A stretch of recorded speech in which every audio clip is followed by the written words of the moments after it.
네, 안녕하세요, 청취자분. 오늘은 좀 흥미로운 주제를 가져왔습니다. 바로 지난 7월 4일이었죠. 트럼프 대통령이 서명한 이름도 거창한 One Big Beautiful Bill Act, 줄여서 OBBB 법안입니다. 네, OBBB. 이게 통과되면서 미국 경제에 뭐랄까 큰 변화의 바람이 불기 시작했다 이렇게 볼 수 있겠는데요. 맞아요. 이게 그냥 법안 하나가 아니라 무려 1000페이지가 넘는다고 하더라고요. 엄청난 분량인데. 그렇죠. 단순한 정책 몇 개 나열한 게 아니고 이건 뭐 미국 산업 전반 그리고 경제 정책의 방향 더 나아가서는 트럼프 행정부의 어떤 경제 철학 같은 걸 보여주는 하나의 이정표다 이렇게 봐야 할 것 같습니다. 이정표요. 상당히 중요한 의미를 부여하시는군요.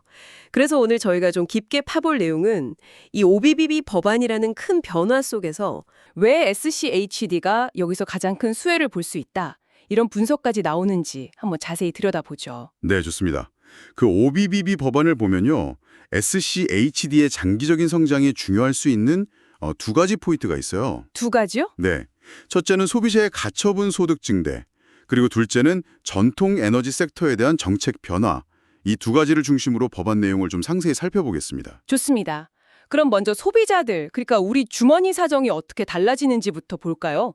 이 법안이 가처분 소득, 그러니까 세금 떼고 실제로 쓸 수 있는 돈을 늘려준다는 거잖아요. 네, 맞아요.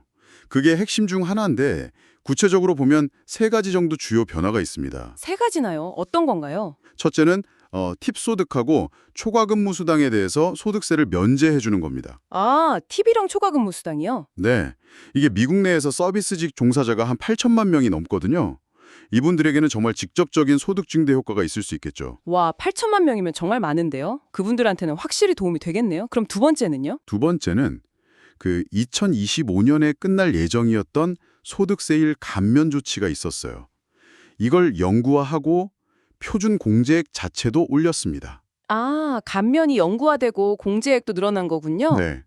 그래서 뭐 미국 납세자의 한 90% 이상이 실질적인 세금 감면 혜택을 볼 거다 이렇게 예상을 하고 있습니다. 90% 이상이면 거의 대부분이 해당되는 거네요. 세 번째는 뭔가요? 세 번째는 자녀세액 공제인데요. 이것도 금액이 올랐어요. 자녀 한 명당 기존 2,000달러에서 2,200달러로 상향 조정됐습니다. 200달러 더 늘었군요. 네. 그러니까 자녀가 있는 중산층 가구의 가처분 소득 증가에 이것도 기여를 하겠죠. 들어보니까 전반적으로 가처분 소득이 늘어나는 건 분명해 보이네요. 근데 요즘 물가 상승 압력도 만만치 않잖아요. 그렇죠. 이 소득 증가가 꼭 SCHD가 많이 담고 있는 그 소비재 기업들 뭐 코카콜라나 홈디포 같은 곳들의 매출 증가로 바로 이어질까요? 뭐 다른 데 돈을 먼저 쓸 수도 있지 않나 싶기도 하고요. 아, 그건 정말 좋은 지적이십니다. 당연히 인플레이션은 중요한 변수죠. 하지만 여기서 좀 주목할 점은 예를 들어 그 팁 소득세 면제 같은 조치들이요. 네. 이게 서비스직 근로자들의 소비 여력을 정말 직접적으로 당장 늘려줄 수 있다는 겁니다. 바로 쓸 수 있는 돈이 생긴다? 네. 그리고 이분들의 소비 패턴을 보면 아무래도 코카콜라, 홈디포, P&G 같은 SCHD 포트폴리오에 많이 들어있는 그런 필수 소비재나 우량 소비재 기업들하고 연결될 가능성이 상대적으로 높다고 볼 수 있어요. 그렇겠네요. 필수적인 소비가 많을 테니까. 내수 소비 활성화의 어떤 기반이 될 수 있고요. 이건 장기적으로 봤을 때 SCHD 주가 흐름에는 긍정적인 시그널일 수 있다. 이렇게 보는 거죠. 알겠습니다. 그럼 이제 두 번째 축, 에너지 섹터 변화로 넘어가 볼까요? 이게 또 흥미로운 게 SCHD가 지난 3월 리밸런싱 때 전통 에너지 주식 비중을 20%까지 확 늘렸었잖아요. 네, 맞아요. 그때 좀 논란이 있었죠. 네, 그때만 해도 시장 반응이 좀 미지근했는데, 이 OBBB 법안 통과로 상황이 확 달라진 건가요? 이게 SCHD의 전략에 날개를 달아준 셈인가요? 뭐 결과적으로는 그렇게 볼 수 있을 것 같습니다. OBBB 법안이 SCHD가 보유한 전통 에너지 기업들에게는 상당히 중요한 변화를 가져올 것으로 보여요. 어떤 변화인가요? 이것도 핵심은 크게 두 가지로 볼 수 있습니다. 첫째는 그 이전 IRA 법안 하에 있던 재생에너지 연계 조항이라는 게 폐지됐다는 겁니다. 재생에너지 연계 조항이요? 그게 뭐였죠? 과거에는 전통 에너지 기업들이 석유나 가스 개발 허가를 받으려면 의무적으로 일정 비율 이상 재생에너지 개발을 같이 해야 했어요. 일종의 패키지들 같은 거죠. 아, 그러니까 석유 팔면 태양광도 같이 해야 한다. 이런 식이었군요. 네, 그렇죠. 근데 OBBB 법안에서 이 조항을 아예 없애버렸습니다. 그럼 이제 그럴 필요가 없어진 거네요? 네, 기업들 입장에서는 이제 재생에너지 개발에 들어가는 비용이나 노력을 신경 쓰지 않고 자신들의 핵심 사업, 즉 석유나 가스 생산에 자본과 역량을 더 집중할 수 있게 된 거죠. 기업들한텐 부담이 확 줄었겠네요. 그렇죠. 그리고 추가적으로 이전에는 정부가 석유나 가스 시추 개발권 판매 시기나 규모를 좀 조절할 수 있었거든요. 근데 이제는 분기별로 일정 규모 이상의 시추권 판매를 의무화하도록 바뀌었습니다. 아, 정부 재량이 아니라 의무적으로 판매해야 한다? 네, 이것도 어떻게 보면 정책적인 장벽을 허물고 생산 확대를 유도하는 방향으로 전환된 거라고 볼 수 있습니다. 규제 완화가 정말 핵심이네요. 그럼 또 다른 중요한 혜택이 있다고 하셨는데 그건 뭔가요? 바로 무형 시추 비용, 영어로는 Intangible Drilling Cost, 줄여서 IDC라고 하는데요. 이 비용에 대해서 전액 소득 공제를 허용해 준 겁니다. 무형 시추 비용이요? 그게 구체적으로 어떤 비용들이죠? 이게 뭐 인건비, 연료비, 장비 수리비 아니면 뭐 부지 건설 비용 같이 실제 시추 과정에서 발생하는 대부분의 비용을 포함해요. 눈에 보이지 않는 자산으로 잡히지 않는 비용들이죠. 아, 그러니까 실제 기름 뽑는 거 외에 들어가는 부대 비용 같은 거군요. 네, 맞습니다. 근데 이게 총 생산 비용에서 차지하는 비중이 생각보다 굉장히 커요. 보통 60%에서 많게는 80%까지 차지합니다. 60에서 80%나요? 엄청나네요. 네. 근데 이전에는 이게 비용으로 지출은 됐지만 회계상 자산으로 잡히지 않아서 소득공제를 받기가 어려웠어요. 비용인데 공제가 안 됐다. 네. 근데 이번 OBBB 법안을 통해서 이 무형 시추 비용 전액을 소득공제 받을 수 있게 확장이 된 겁니다. 와, 그럼 세금 부담이 확 줄어들겠는데요. 예를 들어 설명해 주실 수 있나요? 네, 아주 간단히 말해서 어떤 기업이 100억 원의 이익을 냈다고 쳐요.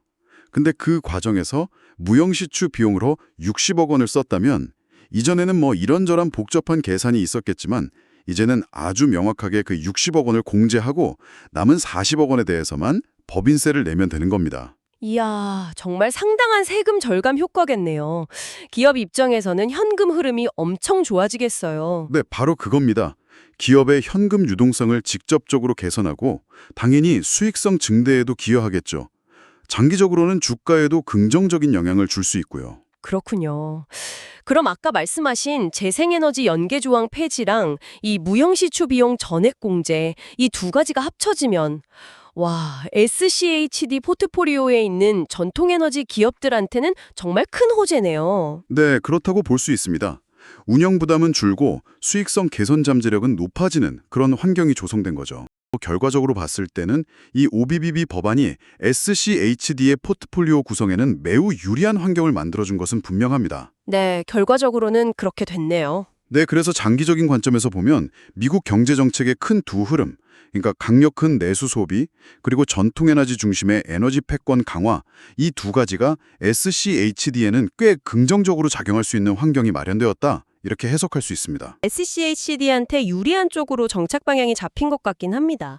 특히 요즘 SCHD가 뭐 QQQ나 SPY 같은 다른 대표 지수 ETF에 비해서는 좀 저평가받고 있다는 이야기도 있었잖아요. 네, 그런 시각도 있죠. 그럼 이런 정책 변화가 투자 매력도를 더 높인다고 볼 수 있을까요? 장기적인 관점에서는 분명 매력적인 요소가 더해졌다고 봅니다. 말씀드린 대로 경제정책의 큰 방향이 SCHD에 유리하게 돌아섰다는 점은 중요하니까요. 하지만 뭐 모든 정책이나 투자가 그렇듯이 예상치 못한 결과나 또 다른 위험 요인이 있을 수도 있잖아요. 마냥 긍정적으로만 볼 수는 없을 것 같은데요. 아, 물론입니다. 당연히 잠재적 리스크도 함께 짚어봐야죠.